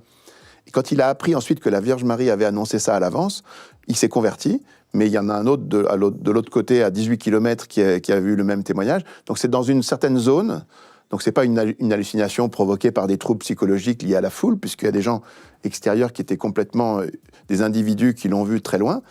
Donc il s'est passé un phénomène unique dans l'histoire de l'humanité. Alors un jour j'ai rencontré un prêtre qui m'a dit oui mais non Fatima, faut pas insister trop. Moi quand j'étais dans les Alpes, j'ai vu un jour le soleil à travers de la brouillard, on voit qu'il change de couleur, on a l'impression qu'on peut le voir et tout ça. Une sorte de brume. Ouais. Il dit c'était le phénomène pareil mais complètement accentué, beaucoup plus fort. Je dis ok, vous pouvez croire que c'est un phénomène météorologique, mais comment vous expliquer de manière rationnelle que 3 enfants de 10 ans vont vous prévoir 3 mois à l'avance le jour, l'heure, le lieu et le moment Vous avez donné l'heure aussi des enfants, oui, ça devait être à midi. Alors c'était midi solaire, ça s'est passé avec un peu de retard, on le dit dans notre livre. Tout le monde attendait à midi et ça s'est passé à midi solaire, c'est-à-dire 1 heure après. Mais globalement, si un phénomène météorologique, aujourd'hui on sait d'un point de vue scientifique qu'on ne pourra jamais prévoir la météo 15 jours à l'avance. Ça s'appelle l'effet papillon, bon, c'est étudié. Personne ne peut prévoir la météo 15 jours à l'avance. C'est pour ça que ça se limite à 12 jours souvent sur les... C'est impossible, pour des raisons mathématiques. Et donc, là, on sait que des gens ont annoncé 3 mois à l'avance quelque chose qui... Alors, comment vous avez le droit de croire qu'ils ont eu de la chance, mais c'est pas très rationnel, vous voyez. Après, chacun décide comme il veut. Nous, on met sur la table des sujets. Et je peux te dire un truc quand même, c'est que moi, après 4 ans, après plus 30 ans avant... ce qui me fascine, c'est que finalement, les conclusions sont extrêmement fortes et extrêmement simples. Un enfant peut comprendre. C'est-à-dire, si jamais à un moment, tu décris des choses miraculeuses, c'est-à-dire les lois de la nature qui sont changées, tu décris un début d'univers, tu décris, tu as des preuves philosophiques, on n'en a pas eu le temps d'en parler, mais il y a plein de choses à dire là-dessus aussi. Tout ça, ce sont des choses à la fois très convaincantes, mais en même temps très simples. Et c'est ça. Et tu vois... la vie, c'est une énigme. Hein. Quand on déboule dans l'existence, hein, on n'a rien demandé à personne, on arrive sans mode d'emploi, et on est là, on regarde autour de nous, il y a des parents qui nous donnent à manger. On découvre. Voilà, on découvre et tout, puis on se pose des questions. Au bout d'un moment, qu'est-ce que c'est que ça, mais on enquête. Et dans cette enquête, on a la chance d'être un peu comme Newton. Newton disait, j'étais sur les épaules des géants qui m'ont précédé. Et nous aussi, on n'est pas seuls, on a notre cerveau pour réfléchir au monde, mais on a la chance d'avoir des philosophes, des savants et maintenant des scientifiques qui ont découvert des choses très fortes et on peut s'appuyer sur ces choses pour réfléchir. Et on peut s'appuyer sur ces choses pour réfléchir de manière simple. Vous vouliez parler c'était quoi philosophique, les preuves philosophiques ? Oui, les preuves philosophiques. Pourquoi ? C'est quoi, par exemple ? Alors moi, c'est quand j'étais pas croyant du tout et qu'on m'a mis dans les pattes un livre qui argumentait sur des raisons rationnelles de croire, il y a deux choses qui m'ont accroché tout de suite. La première, c'est la grande preuve philosophique de l'existence de Dieu, qui m'a convaincu personnellement et que je racontais à tous mes copains, et personne n'était convaincu par cette preuve. Donc je la raconte quand même, parce que pour moi, elle est fondamentale. C'est la preuve de Platon, d'Aristote, de Thomas d'Aquin, de Leibniz, des grands... Qu'est-ce que ça veut dire ? Tout ce qui est autour de nous, là. Leibniz pose la question, pourquoi y a-t-il quelque chose plutôt que rien ? Il y a des choses qui existent autour de nous, mais elles pourraient ne pas exister. Elles ne sont pas nécessaires, elles sont contingentes. Et donc, si elles existent à cause d'une cause, peut-être que cette cause a une cause, qui elle-même a une cause, mais à un moment, il faut bien qu'il y ait une cause première qui donne l'existence à tout ce qui existe. Je te donne une analogie. Si tu es dans un train, dans un wagon, et que ce wagon avance, et que tu ne vois pas le bout du train, tu te demandes s'il y a une infinité de wagons. Pourquoi ton wagon avance ? Parce que le wagon d'avant le tire. Pourquoi le wagon d'avant avance ? Parce que le wagon d'avant le tire. Mais il ne peut pas y avoir une infinité de wagons qui se tirent les uns les autres s'il n'y a pas au bout une locomotive qui donne le mouvement. Et bien là, c'est pareil, tu ne peux pas avoir des causes qui se succèdent s'il n'y a pas une cause qui donne l'existence. Et s'il n'y avait pas une cause qui donne l'existence à tout ce qui existe à chaque instant, c'est-à-dire maintenant, tout disparaîtrait. Donc Dieu soutient dans l'existence tout ce qui existe. Il faut bien qu'il y ait une cause. Ça, pour moi, j'ai trouvé que c'était extrêmement clair, extrêmement puissant. Malheureusement, ça touche personne. Enfin, ça touche un petit nombre de gens. Mais réfléchissez-y, parce que cette preuve est très forte. Et puis la deuxième qui m'a complètement bouleversifié, si on peut dire, c'est les prophéties bibliques. Parce que il y a le livre que je lisais, il argumentait... Qu'est-ce qu'une prophétie ?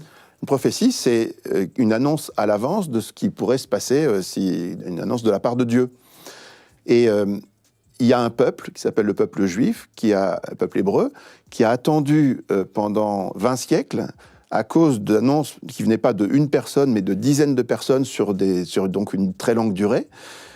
Elle a attendu la venue d'un homme qui changerait le cours de l'histoire du monde, alors que c'était un tout petit peuple, et ces prophéties annonçaient la naissance, la mort, la vie, le destin de cette personne, et même il y avait 6 prophéties qui donnaient la date ou la période de sa venue. Et alors, Jean Dauja a argumenté en disant c'est unique dans l'histoire de l'humanité. Alors j'ai enquêté, et effectivement c'est complètement unique. Ça existe dans Terminator au cinéma ou des trucs comme ça, mais dans le monde réel, il y a le seul cas de prophéties qui ont créé une attente documentée, qui a fait que tout un peuple attendait, parce que Au temps de Jésus, quand Jean-Baptiste arrive, on dit « Es-tu celui qui doit venir ?» Parce qu'il y a quelqu'un qui doit venir à ce moment-là. Les rois mages. Les rois mages disent ça y est, c'est le moment, et la conjonction des étoiles se sont mises en situation. Il y a quelqu'un qui doit venir. Il y a quelqu'un qui doit venir, et es-tu celui qui doit venir? Parce qu'on attend quelqu'un. Et il y a dans Flavius Joseph ou Gamaliel, ou plein de gens disent il y a machin qui est venu, ils ont dit qu'ils étaient le Messie, tout ça. Et les Juifs eux-mêmes disent ça devait se passer à ce moment-là. Bon, bref, ces deux choses-là, cette preuve philosophique et les prophéties, c'est deux choses qu'on m'a mis dans les pattes à 20 ans et qui m'ont tout de suite mis en difficulté. C'est-à-dire, tout de suite, j'avais aucune réponse. Mais sur ces questions, on ne change pas d'avis en 5 minutes. C'est-à-dire qu'il m'a fallu 3-4 ans et étudier le truc et tout pour, à la fin, admettre que c'était vrai. Alors ça, c'est un point, ce qu'il dit est un point important. Il est très difficile de changer un panorama intellectuel. Et donc, pour les gens qui cherchent, etc., il faut pas qu'ils se disent que même en lisant un livre, c'est en 1 minute ou en claquant des doigts qu'on dit « Ah bah tiens, j'étais athée et puis je deviens croyant ». Un changement de paysage intellectuel, on appelle ça un paradigme, ça prend du temps. Voilà. C'est-à-dire qu'en général, il faut une évolution, il y a un temps d'évolution pour absorber et pour accepter une réalité nouvelle. Pourquoi on est de moins en moins croyants en France ? Premièrement, c'est le résultat, comme Olivier l'a expliqué tout à l'heure, de 400 ans, depuis la Renaissance jusqu'en 1900, de découvertes scientifiques qui ont semblé dire « on n'a plus besoin de Dieu ». Bon, on n'a plus besoin de Dieu pour expliquer le monde. Mais il n'y avait pas seulement pour expliquer le monde. On n'a plus besoin de Dieu parce que il n'y a plus de famine. Donc, avant, les gens priaient pour qu'il y ait des bonnes récoltes. Parce que s'il y avait, je sais pas, des intempéries, il n'y avait plus de récoltes et on mourait de faim. Donc les gens priaient pour qu'il y ait des bonnes récoltes, les gens priaient quand les gens étaient malades pour qu'ils guérissent. Mais plus peur, en fait. Et maintenant, il n'y a plus de peur, parce que si vous êtes malade, vous allez à l'hôpital, si vous n'avez plus d'emploi, vous allez à Pôle emploi. Et donc il y a un sentiment d'une vie beaucoup plus longue, très sécurisée, et où les gens n'ont plus besoin, semble-t-il, non seulement de Dieu pour expliquer le monde, mais de Dieu pour vivre. Voilà. Donc c'est pour ça, je pense que c'est ça.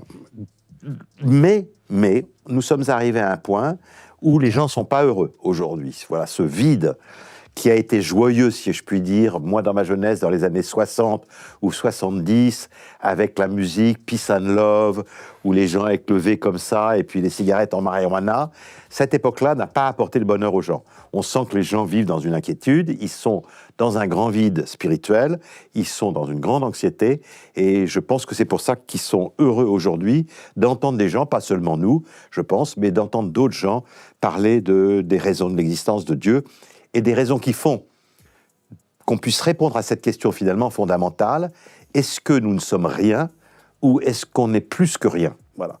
Donc c'est ça à laquelle... Et notre réponse, c'est que nous ne sommes pas rien, nous sommes plus que rien, et après notre vie, il y a quelque chose d'autre, il y a un grand espoir, et il faut juste réfléchir à ça, parce qu'il faut travailler pour. Vous comprenez les gens qui ne croient pas en Dieu, Olivier? Oui, bien sûr, parce que moi j'en étais un, donc je les comprends très très bien. D'ailleurs, je fais des débats avec des athées, des agnostiques, des libres penseurs, des zététiciens, des irréductibles athées, des abstineurs, de ce que vous voulez, et on est très copains, parce que en fait, je les comprends très bien.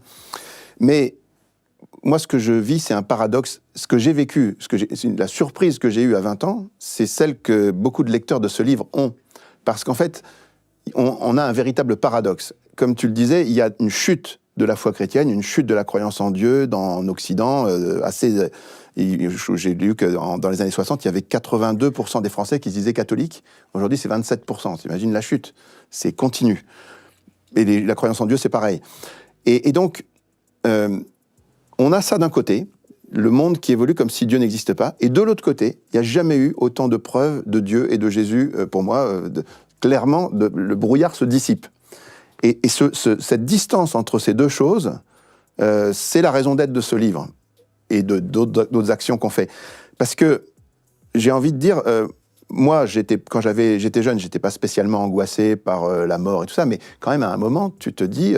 ça arrive... non, mais j'ai très bien connu ça. Je me rappelle, j'avais 7-8 ans, je me suis dit, tiens, c'est bizarre, un jour, je vais mourir. Qu'est-ce que c'est que ce truc? Ça va être hyper bizarre. Et j'avais aucune info sur ça. Et donc, quand on grandit, à un moment, on doit se poser la question, est-ce qu'il y a des raisons de croire qu'il se passe quelque chose ou pas? Parce que ça détermine quand même beaucoup de choses. Et ma surprise énorme, j'étais persuadé encore une fois que les croyants étaient des gens irrationnels, et en fait, le paradoxe, c'est non. C'est la rationalité, elle est du côté. La conclusion de notre livre, Nous, on conclut en tant qu'auteur, on dit le matérialisme est devenu une croyance irrationnelle aujourd'hui. Vu l'accumulation d'éléments qui vont tous dans le même sens, franchement, c'est intenable. Bon, après, chacun jugera comme il veut, mais pour moi, c'est ça la vraie conclusion. Et on a cette déconnexion entre la réalité scientifique et rationnelle et la croyance des gens aujourd'hui, et c'est pour ça qu'on essaie de faire des ponts. Est-ce qu'il y a eu des détracteurs, des gens qui n'étaient pas d'accord avec vous? Il y en a plein, bien sûr. C'était quoi leur argument principal? Très peu d'argumentés, en fait. C'est ça qui est étonnant. Et nous, ce qu'on a proposé, on a proposé des débats à tous ceux à chaque fois qu'il y avait des articles qui étaient contre nous, il y a eu 500 articles, et Internet, et presse, tout ce qu'on veut sur le livre. Chaque fois, on contactait les gens en disant si vous n'êtes pas d'accord, est-ce qu'on peut faire un débat? Il y en a très peu qui ont accepté. Si on prend par exemple Fatima, un sujet un peu provocateur, quand même. Bon. Nous avons reçu énormément de lettres ou de choses de gens disant « Comment osez-vous, dans un livre de science sérieux, etc., mettre un chapitre sur un miracle, quelle honte, etc. » Des choses comme ça. Mais il n'y a pas eu une seule lettre ou une seule personne qui vienne nous dire « Mais la solution de Fatima, c'est celle-là. » Voilà. Alors en fait, que les gens nous disent « Quelle honte, vous écrivez », ça n'importe rien. Ce qu'on aimerait, on pourrait presque leur donner une prime, c'est que quelqu'un nous dise « Mais voilà, moi j'ai une solution pour expliquer ce qui s'est passé. » Très bon exemple. Et celle-là, on n'en a jamais reçu. Voilà. Donc c'est ça qui est très, très intéressant. Pourquoi on l'appelle Fatima, d'ailleurs? C'est le nom du village. C'était le nom du village au Portugal? C'est toujours, d'ailleurs. Ouais. Dernière question, qu'est-ce que vous pensez qu'il y a... Donc là, est-ce que je peux vous poser une question personnelle? Qu'est-ce que vous pensez qu'il y a après la mort? Du coup, et comment ça se passe? Comment ça se matérialise, si on peut essayer d'être... Alors, ça sort du livre, on va chacun donner... Voilà, je pense qu'on aura d'ailleurs une explication tous les deux. Bon, effectivement, notre corps est si je puis dire, est un véhicule. Notre réalité, de nous trois ici, ça n'est pas notre corps, c'est notre âme, en fait, qui est immortelle. Donc, notre âme est immortelle, elle habite un corps. Notre corps va effectivement comme tout l'univers, vers son déclin et vers sa mort. Mais après la mort, il y a effectivement Dieu, le paradis et une résurrection des corps. Donc, si nous croyons à ça, effectivement, il faut œuvrer pour que on aille dans le bon sens, mais c'est une perspective qui est très, très exceptionnelle, très enthousiasmante et voilà, qui est très heureuse. Ça vous fait peur, mais Olivier en étant croyant? Ah bah, la mort et la vieillesse font quand même toujours peur, parce que c'est quand même, bien entendu, comment dirais-je, c'est des mauvais moments à passer. Voilà, ça c'est sûr. Mais je ne sais pas si Olivier veut, comme on est dans la conclusion, veut ajouter sur qu'est-ce que c'est que la mort et après. Oui, c'est-à-dire que ce que présente la religion et que la science étaye pour nous de différentes manières avec les EMI ou les autres domaines de la science, ça se présente comme un conte de fées, en fait. Ça se présente comme un conte de fées. La religion chrétienne nous explique qu'après la mort, il y a une vie éternelle, qui sera une vie de bonheur, où les bons seront récompensés, les mauvais seront punis, mais avec miséricorde, et puis on aura une éternité de bonheur dans un royaume où on connaîtra nos parents, nos amis, et toute justice sera faite, toute larme sera séchée, tout le jugement dernier donnera compréhension de tout ce qui était pour nous des choses bizarres et tout. Voilà, le conte de fées absolu.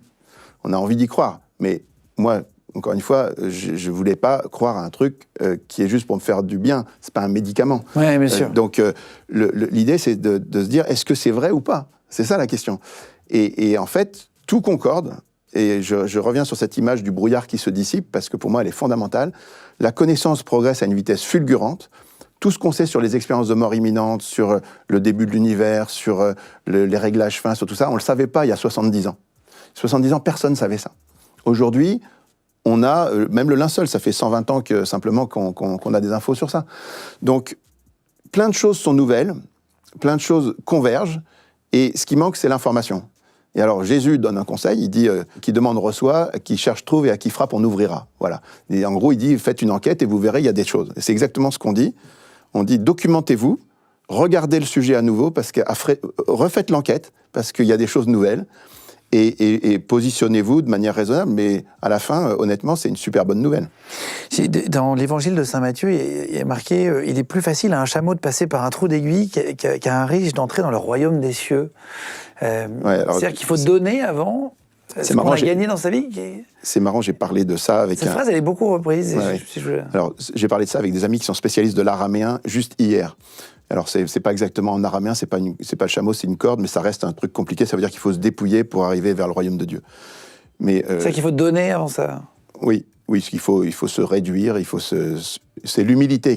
Si tu veux, à un moment, dans la vision chrétienne du monde, quelle est la qualité qui conduit inévitablement au paradis et le défaut qui conduit inévitablement en enfer?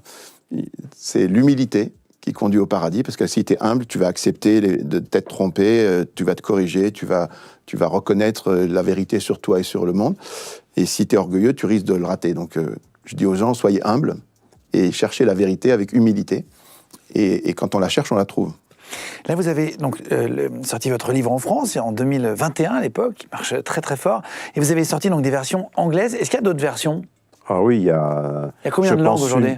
Une dizaine peut-être. Hein. Il est en russe, en japonais, en arabe, en égyptien, en italien, en espagnol, en portugais, en polonais, en roumain, etc. Donc il a été vendu en beaucoup de langues. Voilà, donc le caractère, si je puis dire, étonnant du succès de ce livre continue.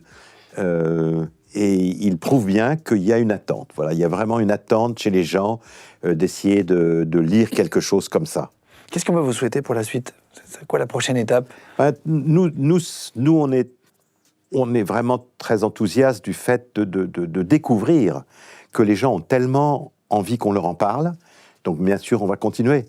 On a fait des conférences, on a fait des grandes conférences avec des grands scientifiques. On a été à Princeton, on a été à Berkeley, on a été à Cambridge, on revient d'Oxford. Je suis très surpris, si vous voulez, à Princeton. C'était un samedi, il faisait très beau. La conférence a duré de 9h du matin à 18h. Et bien, dans cette conférence où il y avait un très grand amphithéâtre, c'était la Einstein Room, et bien, dans cette conférence, il y avait 130 personnes de 9h du matin à 6h du soir, dont beaucoup de jeunes. Un samedi où il fait du soleil, c'est extraordinaire. Voilà. Donc, ça prouve que les gens veulent entendre parler de ce sujet. Une appétence pour le sujet. Je vous mettrai le lien. Donc, c'est Guy Trédaniel, l'éditeur. Si vous l'allez dans la description de la vidéo YouTube, vous aurez le lien pour prendre le livre. Et si vous nous écoutez en podcast audio sur Spotify, Deezer, Apple Podcast, Amazon Podcast, vous pouvez cliquer aussi dans la description de l'épisode et puis vous pourrez comme ça cliquer. Désolé pour ma voix qui arrive un peu au bout, comme au bout de l'émission. Merci Michel-Yves Bolloré. Merci d'être venu. Merci beaucoup. Et merci Olivier Bonacier. Merci Guillaume. Pris le temps de venir nous présenter votre livre. Et entre deux conférences, du coup, Oxford la semaine dernière, vous disiez. Bonne continuation. Merci d'être venu. Merci à vous tous d'avoir préparé l'émission avec moi, à toute l'équipe. Je vous embrasse fort. On se retrouve très vite de toute façon, tous les mercredis, vendredis et dimanches pour une interview ou un documentaire. N'hésitez pas à vous abonner. Vous êtes environ 150 000 à nous rejoindre de plus chaque mois. Et vous avez juste à cliquer sur vous abonner. N'hésitez pas à commenter aussi, à nous dire ce que vous en avez pensé de l'émission, à réagir aussi au sujet dont on a parlé toute l'émission. Et puis à très bientôt de toute façon pour une prochaine vidéo sur les gens. Ciao tout le monde.